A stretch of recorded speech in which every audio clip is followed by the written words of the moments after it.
Halo semuanya, selamat datang lagi di podcast Sehat Seutuhnya season yang keempat bersama gue Willy Yonas. Kita masuk ke episode 23, yaitu gue akan membahas mengenai bukan makanan, tapi minuman manis.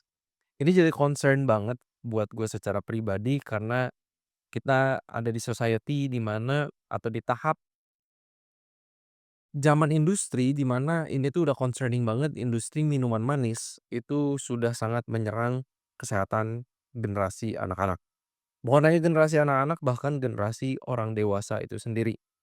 Jadi, gue pengen angkat topik ini di episode podcast kali ini supaya kalian punya awareness yang lebih banyak dan juga supaya kalian itu juga bisa speak up dan kalian juga bisa share awareness ini ke orang-orang yang lain dan juga do something about this. Karena kalau kita benar-benar sadar yang gue harapkan di akhir podcast episode ini, kita bisa mulai lebih speak up, kita bisa mulai lebih bijaksana dengan pilihan-pilihan minuman untuk diri kita sendiri dan untuk anak-anak kita terutamanya.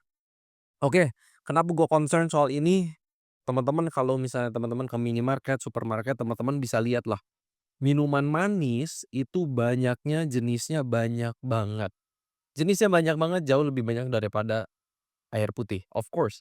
Karena memang minuman manis itu lebih menarik, lebih tertarik untuk anak-anak kecil, dan lebih stimulating pastinya dibandingkan air putih. Karena air putih kan nggak ada rasanya, tawar. Walaupun orang tahu itu sehat gitu ya, atau itu that's the best drink that we can ever have. Nah sekarang kenapa gue ingin angkat topik ini, gue pertama ingin mengutip dari sebuah riset, ketika mereka membandingkan tingkat jumlah konsumsi minuman manis ini di tahun 1990 dibandingkan dengan 2018, tingkat konsumsinya itu meningkat 23%.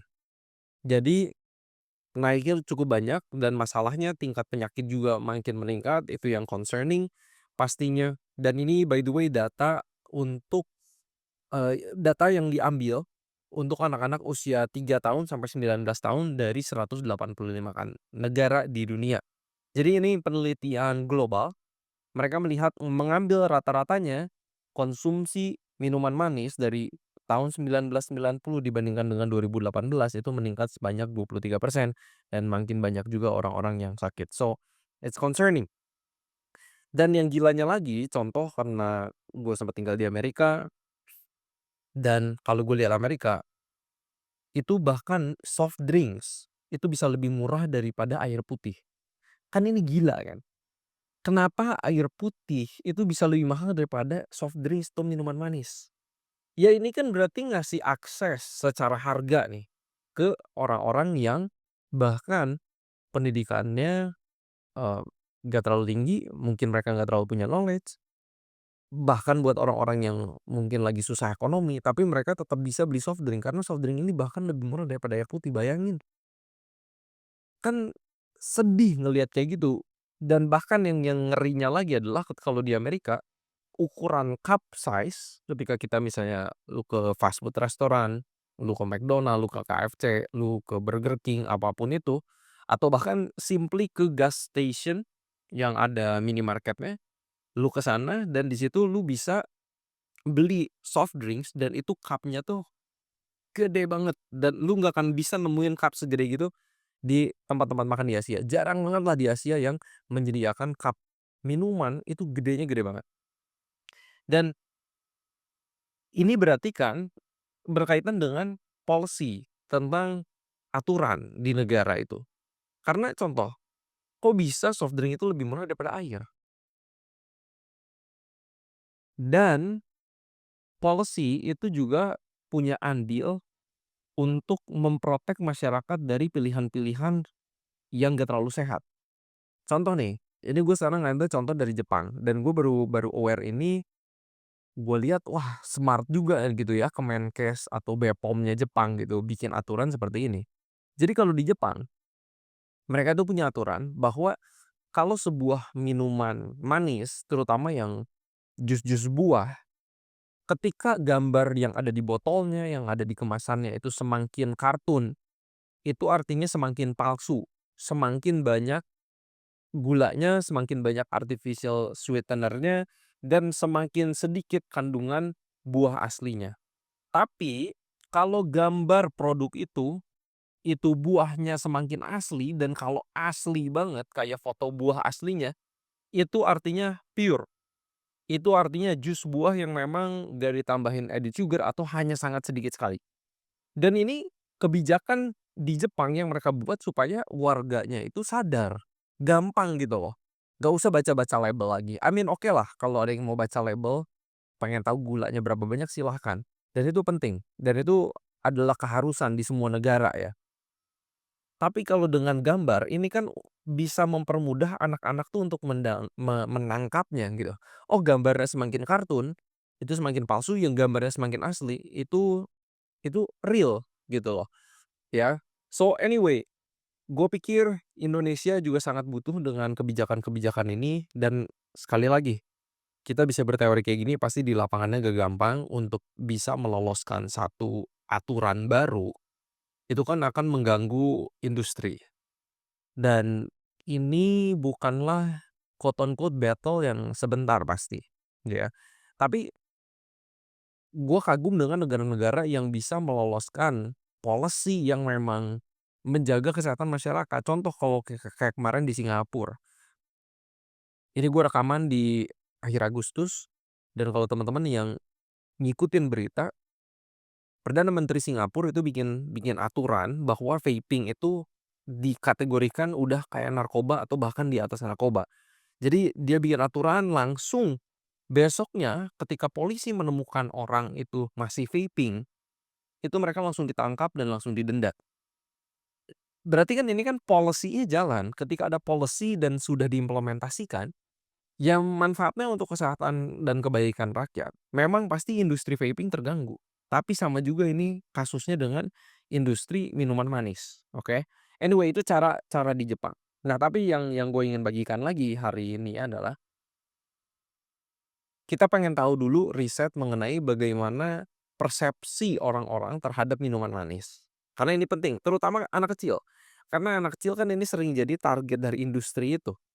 Jadi contoh nih ya, ini ada satu penelitian yang sangat menarik. By the way, semua link penelitian yang gue kutip, yang gue rangkum itu gue kasih di deskripsi podcast, so kalian bisa langsung baca juga penelitiannya. Jadi kalau mereka bikin survei penelitian untuk anak-anak, mereka tanya ke anak-anaknya, jus buah dibandingkan soft drink, dibandingkan dengan minuman-minuman manis lainnya, anak-anak itu bisa setuju bahwa soft drinks itu paling tidak sehat dan gulanya paling banyak. Anak-anak tuh udah punya persepsi itu. Jadi mungkin ya udah diajarin di sekolah, udah diajarin sama orang tuanya. Masalahnya kan kalau lu ngelihat kaleng soft drink itu kan nggak ada gambar buahnya atau apanya, ya kan. So anak-anak tuh bisa perceive kalau itu tuh nggak nggak terlalu sehat dan paling nggak sehat lah. Oke, gulanya juga paling banyak. Tapi anak-anak itu seringkali menganggap jus buah, pokoknya semua jus buah yang ada logo buahnya dan lain-lain, itu udah pasti sehat. Tapi kan yang menarik ini, mereka lihat dari penelitian ini, anak-anak tuh menangkapnya jus buah itu sehat dibandingkan soft drink, atau fruit drinks, atau juga flavored milk, substantially healthier, dan mereka berpikir bahwa ini udah pasti low in sugar. Padahal jumlah gulanya, jumlah gula tambahannya sama aja sama soft drinks. Kan ini yang ngeri. Jadi anak-anak menangkapnya jus buah ini lebih sehat, tapi sebenarnya kandungan gula tambahannya sama aja kayak soft drink. Dan ini yang ngeri. Ngerinya karena memang bener-bener mereka ini bisa terjebak oleh karena dari marketing. Oke. Sorry gue belak-belakan di sini. Gue nggak dibayar siapa-siapa untuk bicara ini. Purely oleh karena concern gue dari masyarakat. Oke. Purely concern gue untuk kesehatan masyarakat. Oke. Now next. Ini penelitian yang sangat-sangat menarik. Sekarang gimana caranya kita bisa merubah skema dari minuman manis ini? Mengurangi minuman manis. Nomor satu, itu memang harus ada policy. Balik lagi ke apa yang gua udah bagikan. balik lagi nomor satu harus ada policy. Policy dari siapa yang bikin? Harus dari gua nggak tahu nih di Indonesia ya, apakah ini Kemenkes, ya pasti ada andil Kemenkes, pasti ada andil dari Bepom juga, tapi apakah harus dibawa kepada DPR, MPR, gua nggak ngerti. Tapi ini harus ada policy, karena kalau nggak ada policy, susah, oke? Karena industri pasti mikirnya cuan cuan cuan, pengen jual lebih banyak untuk anak-anak, sedangkan kalau kita lihat dari sisi kesehatan, nggak bisa konsumsi terlalu banyak minuman manis, oke? Lalu kita harus tinggiin pajak. Di beberapa negara udah kayak gini, Singapura udah naikin pajak juga untuk minuman-minuman manis. Jadi ini lebih mahal, orang mungkin akan lebih berpikir untuk membelinya karena pajaknya ditinggiin. Lalu juga edukasi, edukasi ini nggak bisa bener-bener diabaikan. Penting banget. Edukasi terus anak-anak. Jangan capek-capeknya bikin konten untuk ke sekolah-sekolah, untuk kerja sama-sama puskesmas untuk bikin konten. Tapi paling enggak kita ngajarin dulu lah anak-anak dan orang-orang sekitar kita dulu. Lalu juga kalau kita lihat ya banyak strategi sebenarnya, bisa juga dibikin policy khususnya mengenai advertisement.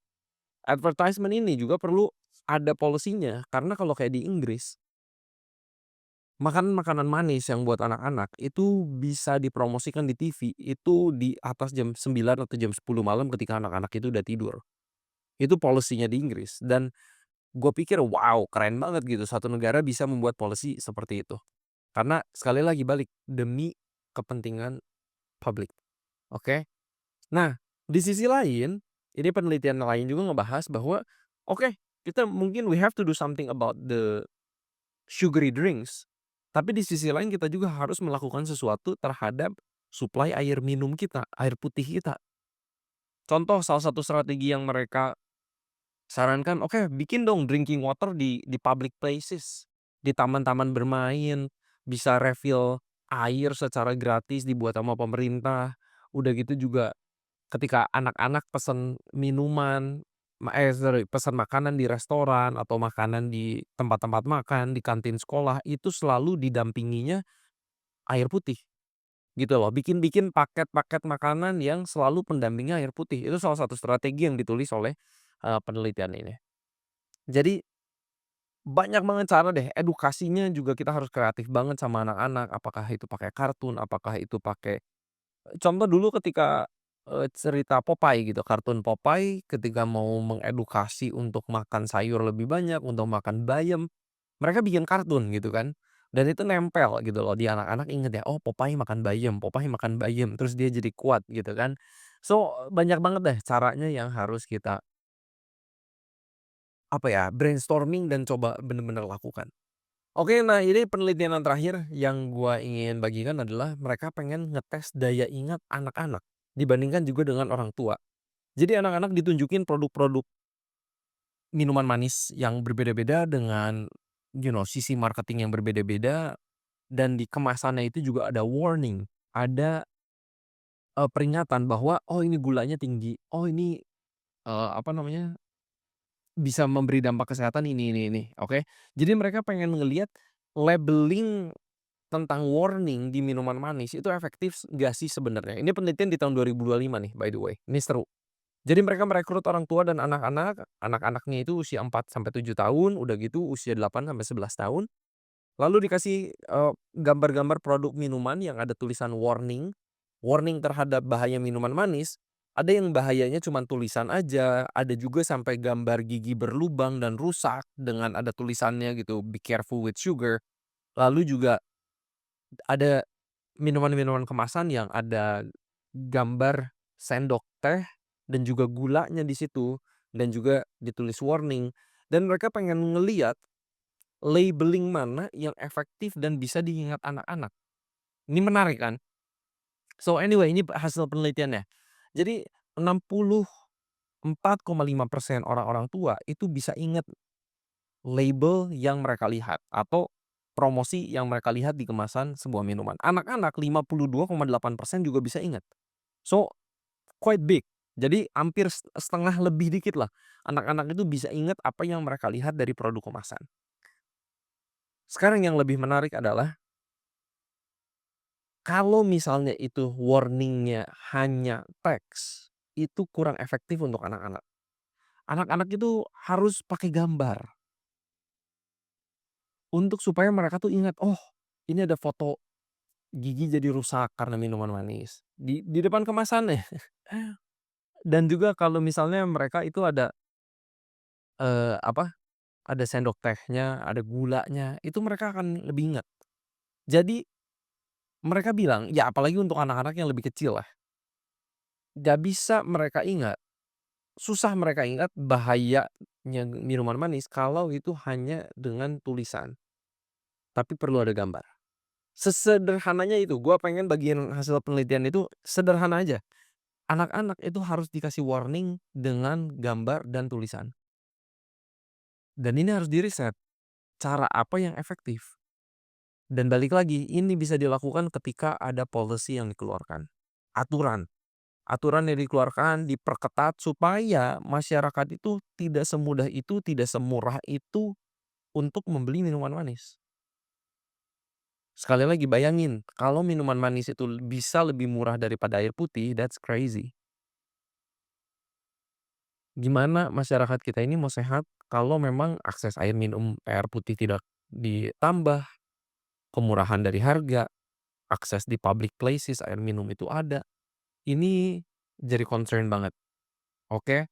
So teman-teman, itu yang mau gue bagikan, gue harapkan teman-teman bisa jadi pikirannya lebih terbuka dan teman-teman bisa mulai speak up, advocacy, ajak, edukasi orang-orang sekitar kalian, anak kalian, itu yang paling penting, paling enggak at least tanggung jawab kalian adalah anak kalian. Masalahnya kalau anak udah sekalinya kecantol sama minuman manis, susah, berat, oke? So, bukannya mustahil, tapi mengganti sebuah habit ketika mereka sudah, karena kan kalau kita terstimulasi sama minuman manis, itu kan ada dopamin, rasa enak yang dikeluarkan memang oleh otak kita gitu loh. Dan itu yang akan jadi dicari lagi sama anak-anak ini, ya kan? Rilis dopaminnya, aduh feel good setiap kali minuman manis. Karena minuman manis ini kan hyper palatable, sangat menstimulasi lidah anak, sehingga nanti makanan-makanan yang natural, air putih itu jadi tidak menarik lagi untuk lidah mereka. Anyway teman-teman, itu yang bisa gue bagikan. Semoga episode ini bisa membuka wawasan. Kita perlu lebih aware, kita butuh latih diri kita untuk bikin decision lebih bagus mengenai minuman manis ini. Semoga teman-teman diberikan kebijaksanaan dan seperti biasa harapan gue semoga kita sehat seutuhnya.